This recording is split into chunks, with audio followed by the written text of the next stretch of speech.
De retour sur ce plateau, DJ Skinny. Yeah! Ah ben, je suis très content de te recevoir sur ce plateau de la RTGT pour la journée d'aujourd'hui. Je suis aussi très content de passer cette émission Top Weekend. Top Weekend Show. Très plaisir même. Tu sais, j'avais déjà annoncé aux téléspectateurs que je serais avec DJ Skinny il y a très longtemps.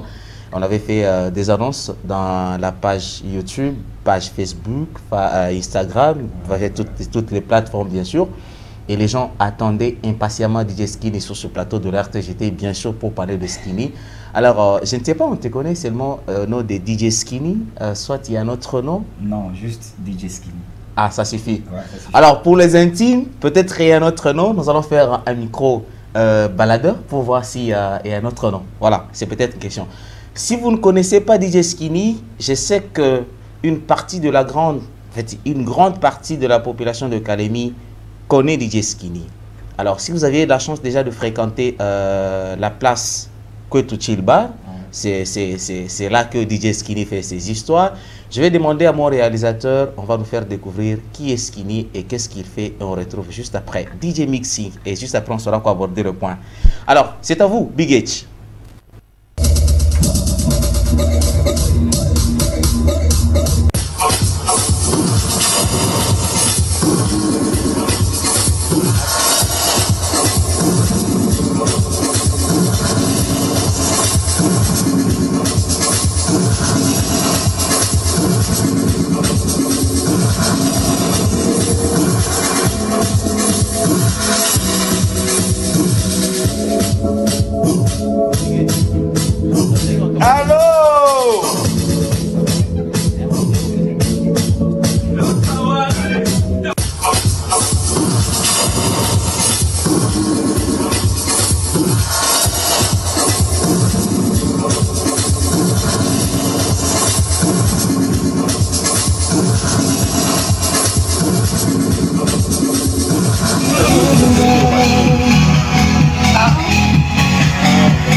Ça.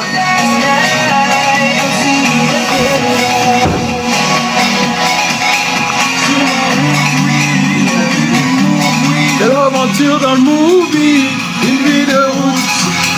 Sur ma route.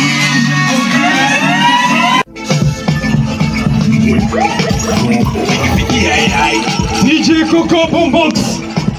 Je pense qu'on t'a surpris en train de mixer à la maison pendant cette période, mais on n'avait pas eu la chance de te surprendre en train de mixer dans la boîte.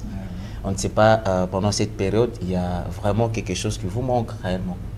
Ouais, ce qui me manque grave, c'est de voir les gens en train de dire DJ Skinny, DJ Skinny. Là, ça me manque. Et puis, en cette période de corona et confinement, donc c'est toujours à la maison, trop parler. Toujours entraîner, s'entraîner. Et là, je pense que c'est très compliqué. Tout a commencé comment la carrière de DJ? J'ai commencé ma carrière de DJ, c'était en 2010. Ok. Avec des amis. Oui. Jusqu'à présent, eux aussi, ils ont déjà évolué, mais ils sont plus dans le Congo, donc ils sont un peu ailleurs déjà. Oui. Donc ils sont plus au pays, les amis. C'est quand j'ai commencé, et puis j'avais un peu de difficultés. Et puis j'ai eu un vieux à moi qui était en train toujours de m'encourager, PDZN, et Spilul était là, il y avait DJ H-Paraka. Alumbashi? Oui, Alumbashi. Oui. Mais il disait non, petit, ça va aller, il faut forcer, tu sais, avec les gens du pays, la musique du Congo, c'est un peu compliqué, tu vois. Parce que tu peux arriver quelque part, tu es en train de mixer, mais tu sens, les gens sont pas, ils te sentent pas. C'est ça les problèmes avec un DJ. Donc tu sais mixer, mais tu sais pas mettre les gens dans l'ambiance. Et tu sais animer, mais tu sais pas mettre les gens dans l'ambiance. Ça veut dire qu'il y a mixer, bon, il y a savoir mixer et aussi savoir mettre les gens dans l'ambiance. Donc, ce sont des choses différentes. Oui, des choses différentes. Apprendre à mixer, il faut forcément faire des études appropriées ou soit c'est quelque chose qui est vraiment dans la personne? Bon, apprendre à mixer, je peux dire, ça vient d'abord de soi-même. Si tu aimes vraiment mixer, tu aimes ton boulot, ça vient de soi-même. C'est comme le mien. Moi, je peux dire, moi, c'est inné. C'est idée. Oui. Ça veut dire que tu n'avais même pas eu le temps de faire tes études. Je ne suis pas allé à l'école pour apprendre à mixer. C'est inné. même quand tu viens, tu remarques, Ouais, quand c'est tu vrai, viens je chez le moi, dis. donc tu vois ma façon de parler, ça vient quand je suis seulement sur le plateau. Oui, oui. Quand je suis sur mon box, là, l'inspiration, C'est autre chose. oui, Eh là oui. c'est autre chose qui vient. Mais il y a aussi des écoles à apprendre. Ok. Et moi aussi j'apprends aussi. Ah ok, ça va se continue aussi à apprendre. Oui, j'apprends. Et on apprend comment mixer ou on apprend le programme de mixage. Non, d'abord, premièrement, il faut apprendre comment mixer. Mhm. Et puis quand tu apprends comment mixer, il faut apprendre maintenant comment synchroniser la musique. Ah ok, là je comprends maintenant. Oui. Tu apprends comment mixer et puis tu apprends comment synchroniser la musique. Nous sommes bien sûr en train de vous parler de choses théoriquement, mais au moins j'aurais aimé que ça soit beaucoup plus pratique. C'est l'annonce aujourd'hui. Ouais. Si je vous ai montré cette vidéo, c'est la façon dont tu étais bien sûr en train de mixer. Vous voyez? À la maison. À la maison.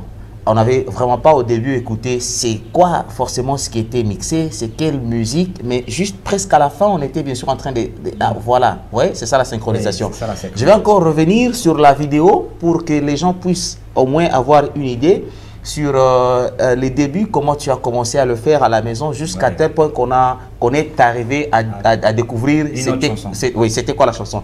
Big H, tu reviens sur la même vidéo DJ Mix, on va commencer à écouter pour voir et à la fin on saura c'est quelle chanson.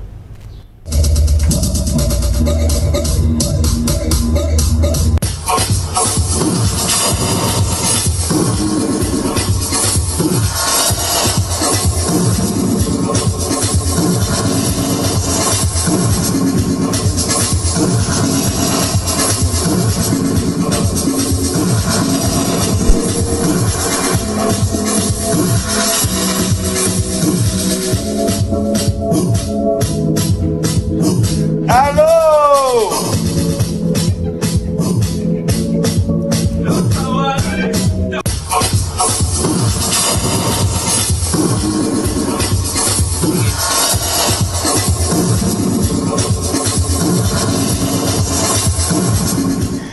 Là, j'ai enfin découvert une chanson qu'on a souvent l'habitude de danser dans les boîtes de l'Afrique du Sud. Oui. Ting, ting, ting, ting, ting. Oui. Tu vois, juste Master à la fin, KG. Master KG, bien sûr. Mais au début, c'était difficile de découvrir Ouais. forcément des quoi. C'était normalement deux chansons différentes. Ok. Donc il y a une autre chanson qui était Hmm. et ça va sortir, mais il y a une autre chanson qui vient entrer. Ok. Oui. Alors, un DJ peut mixer combien de chansons? Oui, il n'y a pas de limite pour Des mixer. limites. Bon, normalement. Tu peux l'idée- mixer combien de chansons en fait et que les gens se retrouvent que nous sommes bien sûr en train d'écouter combien en fait. Je ne sais pas comment. Je ne sais pas si je me fais quand même comprendre. Bon, là j'ai compris ta question. Tu peux mixer autant de chansons que tu veux. Ok.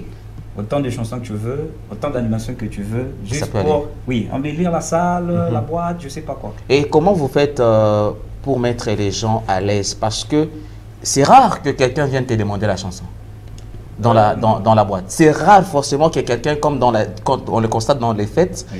quelqu'un part voir le DJ. DJ, tu parles musique wa Diamond, wa nani, Kwangwaru. Mais avec vous, c'est forcément difficile. Vous allez seulement voir que les gens sont seulement là.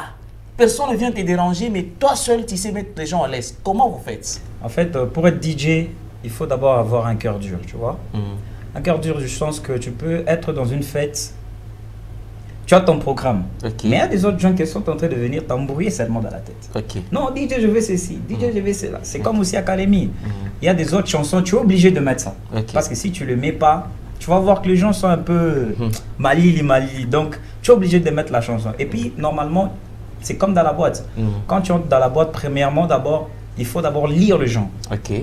Tu sais que bon. Tu es en face de quelle oui, catégorie tu de es- personnes? Peut-être tu peux avoir, par exemple, prenons les cas des 100 personnes. Ok. Quand tu as 100 personnes, il faut voir d'abord dans quelle table il y a des jeunes, Ok. il y a des sœurs, je ne sais pas quoi. Tu es obligé de les lire d'abord et puis de les tout satisfait. Et c'est là vous pousse à installer en fait, votre truc de platine au-dessus Oui, des c'est gens pour qui cela, sont là pour que tu puisses voir oui, toutes les tables. C'est pour cela, un DJ, on les met toujours en haut. En haut, c'est Oui. ça. En Pour qu'ils haut, puissent pour voir ce qu'ils qui se puissent passe voir là. Tout ce qui se passe en bas, Mhm. quels gens sont en train d'entrer, Mhm. quels gens vont sortir. Donc, un DJ, c'est la personne qui contrôle. Ok. Donc, c'est quelqu'un qui contrôle la salle. Ok. Oh, on a senti que dans ce que vous faites, il y a de l'animation. Vous êtes toujours obligé d'avoir un micro à côté. Oui, oui. Je suis Est-ce obligé. possible de ne pas vraiment avoir ce micro-là et pour certains de faire seulement la musique. Ce micro vous permet de faire le mabanga. Ouais, bon, comme pour moi, je vous ai dit, pour moi c'est inné. Ok. Donc quand j'ai mon box, Ok. ma platine, je suis obligé d'avoir un micro à Ok, côté. ok. Pourquoi? Parce que l'inspiration, ça me vient de la musique Ok. et ça me vient aussi du micro. Ok. Oui, c'est ça. En même temps, tu lances quelque chose Oui, rapidement et quand puis je lance directement, quelque ça chose, passe. directement ça passe et le micro me permet maintenant à faire un bon libanga. Une nuit, tu peux jouer combien de chansons? Ça dépend de la soirée que je suis. Ok. Ça dépend, je peux être dans un mariage, parce Ok. qu'un mariage, c'est pas comme dans une boîte. Un mariage, il faut respecter le programme, il faut respecter les histoires ancestrales. Je ne parle pas de la soirée de mariage, je parle d'une boîte. Vous savez que dans un mariage, bien sûr qu'il y a un programme. Et une fois que vous êtes à la fin de ce programme qui était bien sûr planifié, et vous pouvez transformer la soirée ou la fête dans une soirée, en une soirée dansante. Là, vous pouvez jouer, vous faites, je ne sais pas, comme d'habitude, mais dans une boîte. Vous dites que non, déjà à partir de 21h, déjà que ça commence. Vous voyez? Et les gens commencent déjà à entrer à partir de 21h, 20h, 21h, aller, je ne sais, jusqu'à 5h du matin. Vous voyez? Et là, il ne vous arrive pas d'être en carence de chansons? Vous pensez que vous avez déjà joué toutes les chansons, vous commencez maintenant à revenir? Non, c'est ça, c'est pour cela qu'on t'a dit, un DJ, c'est pas quelqu'un qui doit travailler seul. Ok. Surtout dans nos histoires de boîtes de nuit, tu dois avoir un partenaire. Ok. Un partenaire, tu sais que déjà que la boîte peut ouvrir vers 19h et lui peut commencer dès 20h, je sais pas, 22h, et puis toi tu prends. Pourquoi? Parce qu'il y aura des carences de musique. Ok. Et tu peux aussi prendre, bon je sais, ça dépend aussi, tu peux aussi prendre de 19h jusqu'à 3h, 4h, ça dépend aussi de ton inspiration.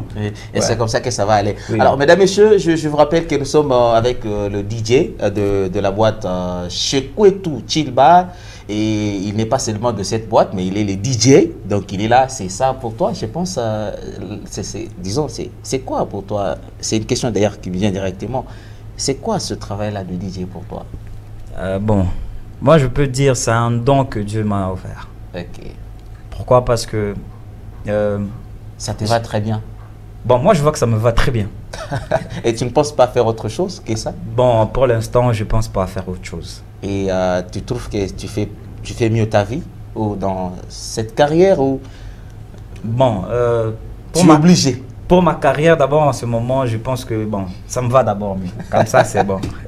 DJ Skinny, mesdames, messieurs, il n'est pas seulement le DJ, il est aussi animateur. Récemment, j'ai découvert que tu chantais aussi. Je ne sais pas trop. J'avais suivi une chanson avant que tu avais collaboré dans les studios Smats avec DJ Skinny, DJ Frikita. Et à chaque fois qu'on entrait dans la boîte, à des heures comme ça, on était aussi, des fois, on dansait, on était en train de danser à une autre chanson. Et tout d'un coup, avec ta magie de mixer, on se retrouve qu'on est en train de jouer ou de bouger à ta chanson. Donc, tu vois,